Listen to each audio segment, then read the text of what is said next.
So I was talking to my wife the other day, and I was telling her that I think we may have a magical mailbox. And she said, "Well, what makes you think that?" And I said, well, lately, every time I think about something that I would like to have, within a few days, it shows up magically in the mailbox. And she kind of chuckled and says, "Prove it." I said, "Okay, I will." I said, my last video, I shot the 2-inch disc shaker. And near the end of the video, I told everyone that I hope to acquire the tail mold in the near future. Well, a couple of days go by, I walk out to the mailbox, open it up, and whoop, there it is.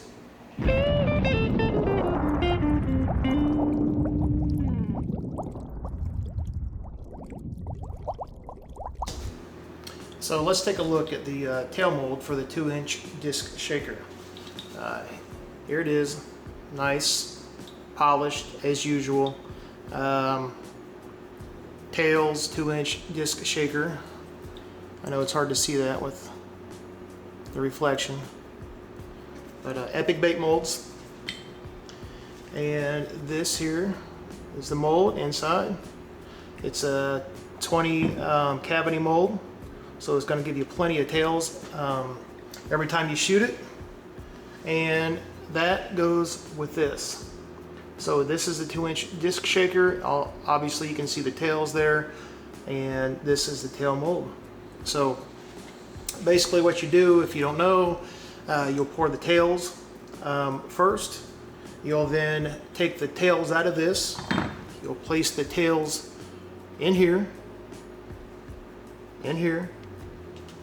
And then you'll come back and you'll shoot the body color.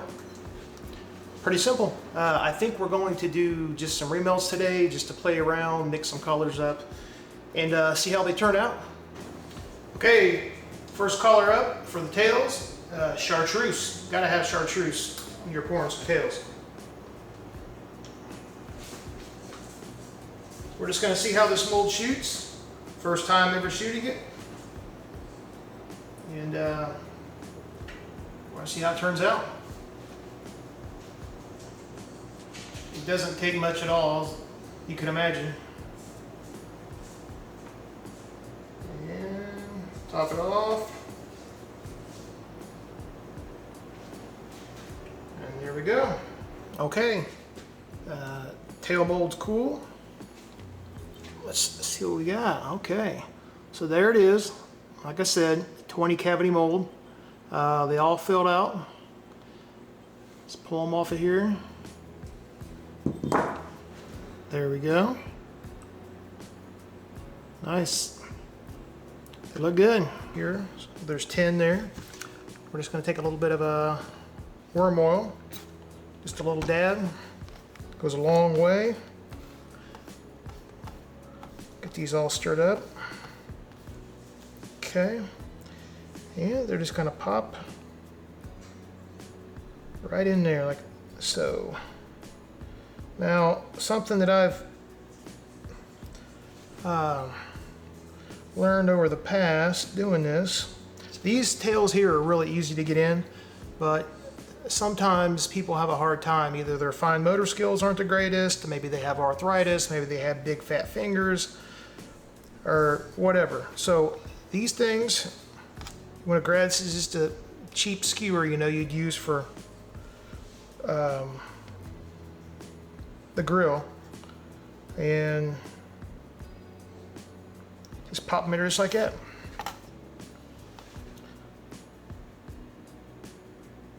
Just real easy to maneuver. It's even easier to pick the stuff up with it. So there we go. Like I said, these tails aren't bad, but I do have some tails that don't have the bigger end on them. They're harder to get a hold of, and they're harder to hold, especially when you put worm oil on them. But this just makes it really easy. So, just something that I've learned. There we go. They're in. That's how they look. Okay, first body color up. We're gonna go red. Red and chartreuse. That's a really good color on my local lake. All right. While that is cooling down, I want to show you guys what I got in the mail yesterday, the magical mailbox. It's this little silicone mat here. I think it's actually supposed to be for like a ladle and different kitchen utensils, but man, look how good it works. You can put your injector right there, whatever you know, your stir sticks or whatever you use to stir your plastic with.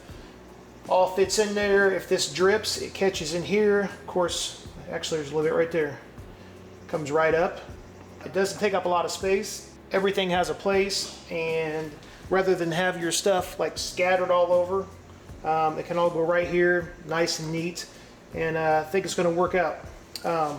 I got this idea from Chad from Triple C Fishing. You need to go check his channel out. He does a very, very good job pouring baits. Very, very creative. But he had something similar to this, and I thought, man, that's a good idea. So I went on Amazon and purchased it. It's pretty cheap. I think it's like $9.99 or something. So I'll put a link to this in the description. And if it's something that you think you could use, check it out. All right. Mold's cool. Let's check out our first body color with the tail accents. Red and chartreuse. Man, that turned out nice. I'll get it right side up.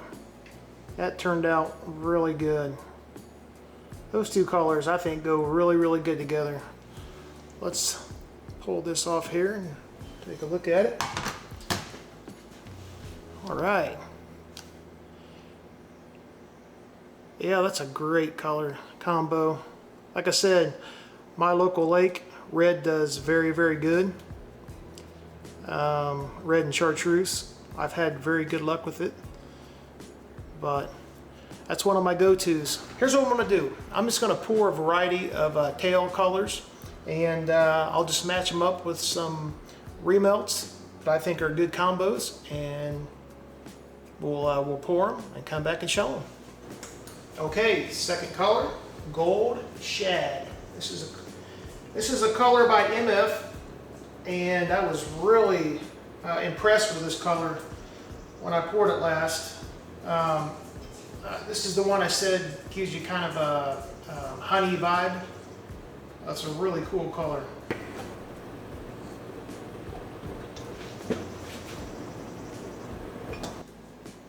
Okay, second one's up. Let's take a look. All right.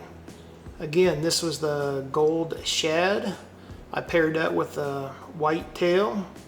I think those two colors are very contrasting. I think the white helps the gold shad color, and I think the gold shad color helps the white. Let's take a look at them. There we go. I think that's where they stick out right there. Yeah, that actually looks really good. Look at that. Oh yeah, that is sharp. And that let me try to get you close here. Whoop. That gold shad collar is just, like I said, you can see through it just a little bit, which is good. When you're adding flake, it really shows up good. But that is, I think, a really good combo. All right, third body color, lime truce. What's the tail color gonna be?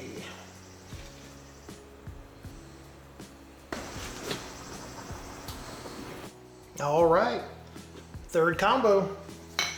Let's take a look. Look at that. That is just awesome. That is lime truce, hot pink. I don't see how you can possibly go wrong with that color. Check that out. If that isn't just a beautiful color, that has to get the attention of something down there in that water. hopefully your targeted species. Yeah, everything poured great. I love the way the tails go up into the body. That's going to give them a nice, you know, good connection there. Strong bond. But yeah, that is just absolutely awesome. That is a scrumptious little bait. Okay, fourth and final. I'm really not sure exactly what this is. It looks like it's some sort of pearl mix. Maybe several colors that were sort of similar, but I think it's going to be a nice color. Hopefully you do too. But most importantly, let's hope the crappie think it's a nice color.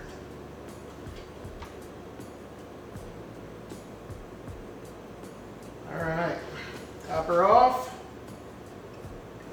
Okay, fourth and final. Well, let's take a look. There we go. You gotta have a bright orange tail in some of those baits. Yeah. Oh, look at those. Look at those. Wow. That is a good color combo. Great contrast. That is sharp. That's another one that's going to get some attention. Hopefully all of them get attention. That bright orange. Wow, what a great mold. What a great tail mold. It's just all together really, really good.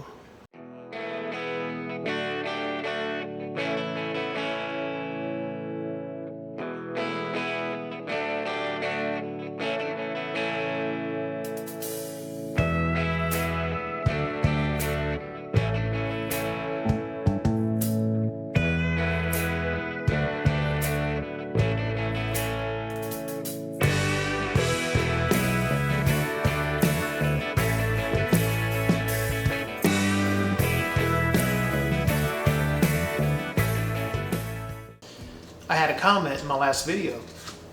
It was from a gentleman who said he's been fishing for 44 years. And those 44 years of fishing were mainly bass. And he said he's just started getting into like the micro baits. And he wanted some advice on rigging them. He's watched me pour several baits, but he wanted some advice how to rig some of those baits. So I'm going to go over a couple methods that I use. Understand though that there's literally hundreds of different methods you can use for when you fish for panfish, you know, and use these smaller micro baits. I'm going to bring you down here with me and do the best I can. I have a monitor up on top of the camera, and it's going to be tough. Everything's going to be backwards, so be patient with me, please. But here we go. Okay, so here are the main jig sizes and jig heads that I use. If I am casting and retrieving, if I'm trolling plastics, I'm going to use these right here a lot of times, at least on the end. So when I troll, I'll put two jig heads on one line, and I'll space them apart about 18 inches to 2 feet. The rear ones will always be these right here, with a little blade or a spinner on them. Sometimes when your top jig, it'll be messed up. It'll get messed up on the blades, will hit the line. So that's why I always use these on the end and mostly use these on the top jig. Top jig, bottom jig. These right here.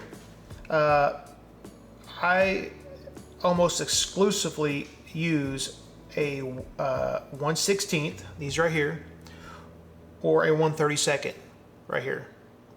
Now this blade that I had over here, that is a 1/8. Again, I'll use that if I'm casting or trolling.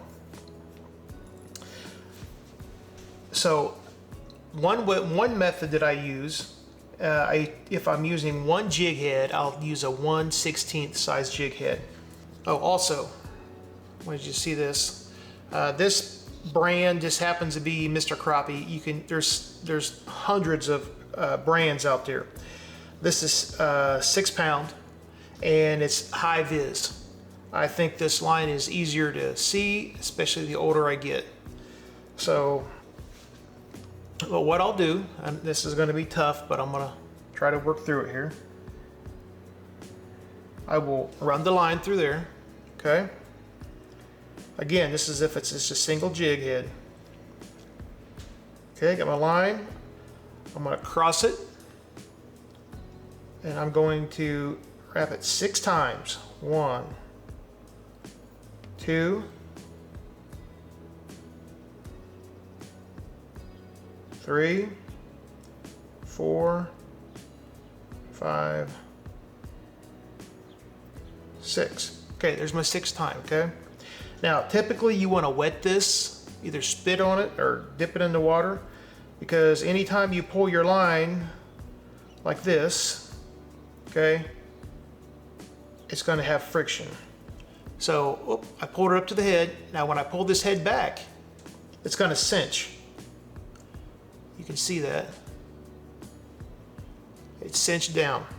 And you can even take your fingernails, and push down on that. So, then you've got your leftover line here. You can just cut this extra line. All right. So there we go. Whoops, there we go. That's if I have just one jig. Now, what I'll do, and I'm gonna have to zoom you out here. What I'll do with this, if I'm fishing a river or fishing shallow, let's say the crappie spawn, for example, I will typically use a spring bobber, spring float, okay? So I'm gonna put this on, and typically, my river that I fish, I'm gonna start off about 15 to 18 inches.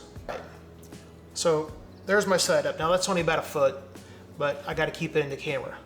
So there's my setup. I do like this style of bobber. It's short, and it pops real good when you go to bob it and you go to jig it. So, okay, so that's one method that I use quite a bit, and that's very effective. So let's rig this up real quick. We'll just go ahead and use one of the plastics that we poured tonight.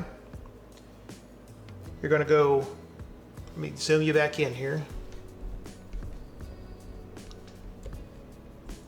Okay, so you got your jig. Again, I'm doing this watching a monitor, trying to stay in frame. Okay, whoops. There's your elbow right there, okay? That's where your first bend is. I typically go just a little bit past that. Then I start making my turn.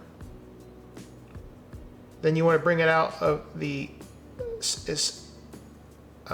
in the middle as you can, which I'm gonna have to actually watch the bait now. Okay, there. Now, these jig heads that I have, I love these things because they have what they call a keeper up top. That's gonna keep your bait on your hook. So you're just gonna slide this on up, like so. You're not gonna get it centered every time perfectly, but you do the best you can. And there you go. There's your bait. So there is your setup. Just like that. And you can just jig that, pop it, and that jig will just, up, down, however you want to do it. So that's the one setup. If I'm vertical jigging or putting 2 jig heads under a bobber, I'm gonna put in what they call a loop knot. We are gonna feed this through the eyelet, okay?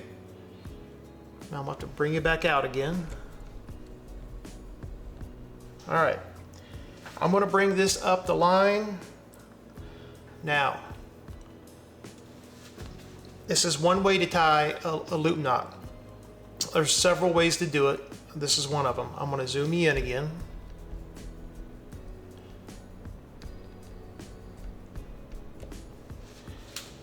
okay? So you're through, and you're gonna come around, and you're gonna grab your line, okay? It's having a hard time focusing here. I'm gonna go around 2 of my fingers, okay? You want to give yourself a little bit of slack, so I'm going to come around like this. All right. Now,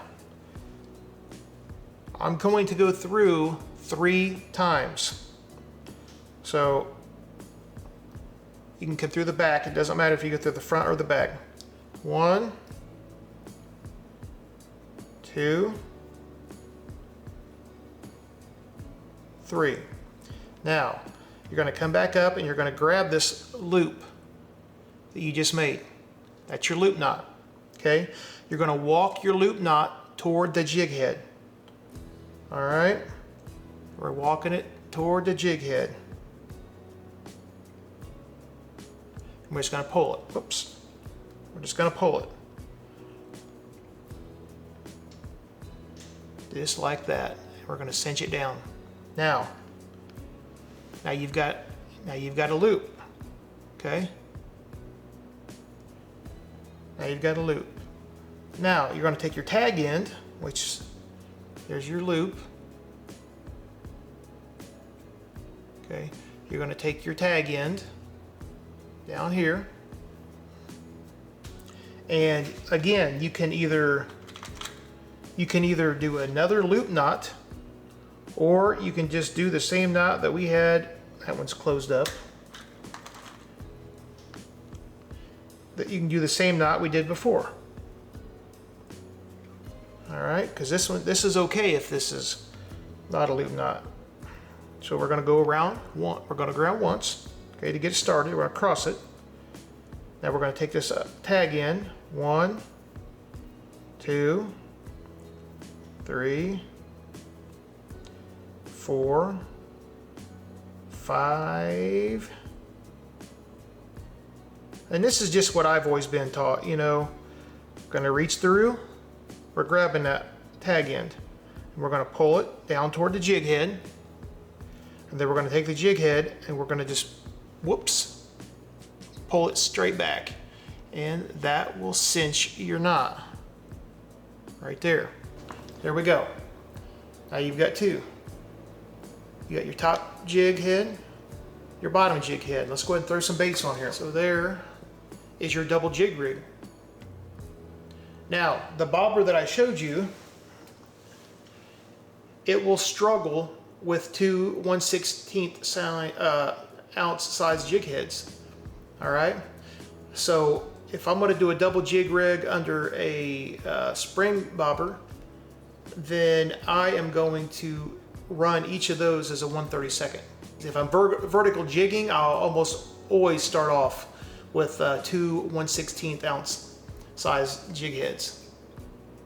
Okay, and when I say vertical jigging, if you don't know what that is, basically you're just fishing vertically. You're not casting out and retrieving. You're not popping a float. You're let's say you find a stump or a tree in the water. You can vertical jig that tree, or you can vertical jig that stump, and you're basically going to just up and down, you know, bob these baits and try to get something to bite. You can also cast past the log and let it swing back into it, okay, and try to get them that way. I know it probably sounds like a lot to process, but you know, after watching this video, maybe go watch some other videos, maybe try to tie some of these knots yourself. But at least you can go out and you know what gear to get. But that's just my methods, okay? There's a lot of other ones. But these are my methods that I use most around the lakes and rivers that I fish where I'm at. So what are my thoughts on today's session? Well, I think the tail mold was a great addition to my mold collection. Anytime you have a tail mold, it allows you to shoot baits quicker, more efficient, and allows you to make a 2-color bait without laminating. And in fact, if you do choose to laminate and then you add another color accent tail, Now you got a 3-color bait. Epic Bait Molds made a great tail mold for their top-notch, top-quality company. And if you haven't tried them, give them a shot. You will not be disappointed. What I'd like to know, if you could tell me in the comments, has anyone else experienced a magical mailbox? Am I the only one? Surely I can't be. If I am, hey, great. I'll enjoy it as long as I can. Let me know. I'm very, very curious about that. Anyways, I hope you enjoyed today's video. Thanks for watching. Keep on hooking.